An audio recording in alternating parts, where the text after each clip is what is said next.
ಕರ್ನಾಟಕ ರಾಜ್ಯದಲ್ಲಿ ಗಂಭೀರವಾದಂಥ ಪರಿಸ್ಥಿತಿ ನಿರ್ಮಾಣ ಆಗಿದೆ. ಕರ್ನಾಟಕ ರಾಜ್ಯದ ಸಮಸ್ಯೆಗಳ ಬಗ್ಗೆ ಸರ್ಕಾರಕ್ಕೂ ಬೇಕಾಗಿಲ್ಲ, ವಿರೋಧ ಪಕ್ಷಕ್ಕೂ ಬೇಕಾಗಿಲ್ಲ, ಪಾರ್ಲಿಮೆಂಟ್ ಸದಸ್ಯರುಗಳು ಬೇಕಾಗಿಲ್ಲ. ಬೆಂಗಳೂರು ನಗರದಲ್ಲಿ, ಕರ್ನಾಟಕ ರಾಜ್ಯದಲ್ಲಿ ಸಿಲಿಂಡರ್, ಗ್ಯಾಸ್, LPG ಏನು ತೊಂದರೆಲಿದ್ದಾರೆ ಅಂತ ಹೇಳಿದ್ರೆ ತೀವ್ರ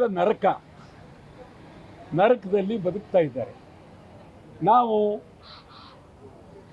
ಕನ್ನಡ ಚಳುವಳಿಗಾರರು ಒಕ್ಕೂಟ ನಾವೆಲ್ಲ ಬೀದಿಗಿಳಿದಿದ್ದೀವಿ. ಎಲ್ಲರನ್ನು ನಾನು ಕಳಕಳಿಯಿಂದ ಮನವಿ ಮಾಡ್ತೀನಿ, ನಮ್ಮ ಹೋರಾಟ ಇದು ನಮ್ಮೆಲ್ಲರ ಹೋರಾಟ. ಇದಕ್ಕಾಗಿ ರಿಕ್ಷಾ ಚಾಲಕರು ಅವರು ಒಂದು ತುತ್ತು ಅನ್ನಕ್ಕಾಗಿ ಬದುಕ್ತಾ ಇದ್ದಾರೆ, ನೋವಿನಲ್ಲಿ ನರಳುತ್ತಾ ಇದ್ದಾರೆ. ಅವರಿಗೆ ಪ್ರಯಾಣಿಕರನ್ನ ಕರ್ಕೊಂಡು ಹೋಗೋದಕ್ಕೆ LPG ಇಲ್ಲ. ರಸ್ತೆಯಲ್ಲಿ ನಿಲ್ಲಿಸಿದ್ದಾರೆ, ಬೀದಿಯಲ್ಲಿ ನಿಲ್ಲಿಸಿದ್ದಾರೆ, ಯಾರೂ ಕೇಳ್ತಾ ಇಲ್ಲ. ನಾವು ತೀರ್ಮಾನ ಮಾಡಿದ್ದೀವಿ, ಅವರ ಪರವಾಗಿ ನಾವು ಒಕ್ಕೂಟದ ಮುಖಂಡರುಗಳು ಭಾರಿ ಭದ್ರವಾಗಿ ನಾವು ತೀರ್ಮಾನ ಮಾಡಿದ್ದೇವೆ. ಅವರ ಪರವಾಗಿ ನಿಲ್ತೀವಿ.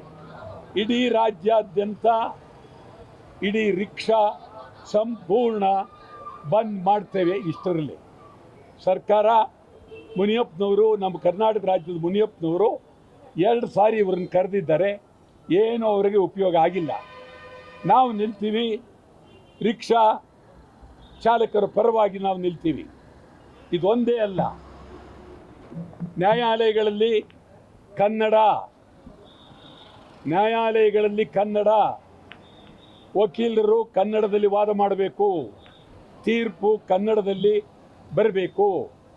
ಕರ್ನಾಟಕ ರಾಜ್ಯದ ಪ್ರತಿಯೊಂದು ನ್ಯಾಯಾಲಯ ಕನ್ನಡದಲ್ಲಿ ಇರಬೇಕು. ಸರ್ಕಾರಿ ಆದೇಶಗಳು ಕನ್ನಡದಲ್ಲಿರಬೇಕು. ವಾರ್ತಾ ಇಲಾಖೆ ಆದೇಶಗಳು ಕನ್ನಡದಲ್ಲಿರಬೇಕು.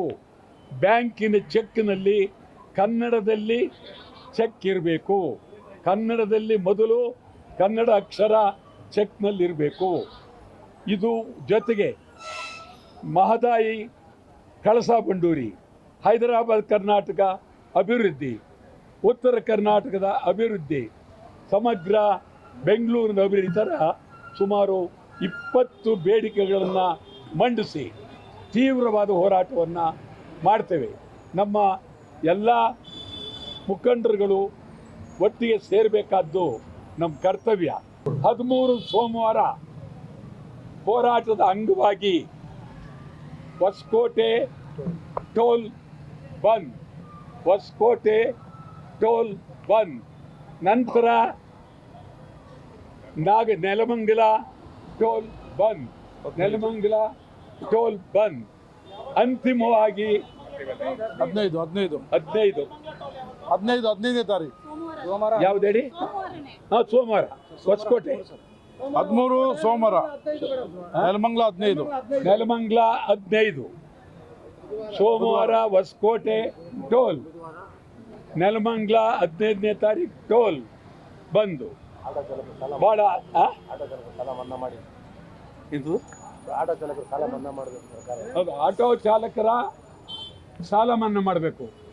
ಈ 1 ತಿಂಗಳಲ್ಲಿ ಕನಿಷ್ಠ ಸರ್ಕಾರ ಪ್ರತಿಯೊಬ್ಬ ಚಾಲಕರಿಗೂ ಕನಿಷ್ಠ 10,000 ರೂಪಾಯಿ ಅವರ ಜೀವನಾಂಶ ಅಂತೇಳಿ ಬಿಡುಗಡೆ ಮಾಡಬೇಕು.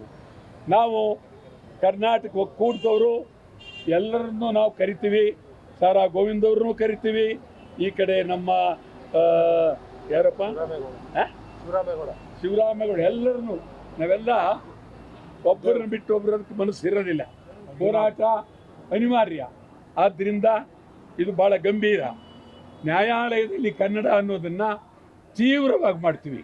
ಯಾವ ಕಾರಣಕ್ಕೂ ವಕೀಲರಾಗಲಿ ನ್ಯಾಯಾಲಯದಲ್ಲಾಗಲಿ ಇಂಗ್ಲೀಷ್ ಸಾಮಾನ್ಯ ಜನಕ್ಕೆ ಅರ್ಥ ಆಗೋದಿಲ್ಲ, ಕನ್ನಡದಲ್ಲಿ ಆಗಬೇಕು.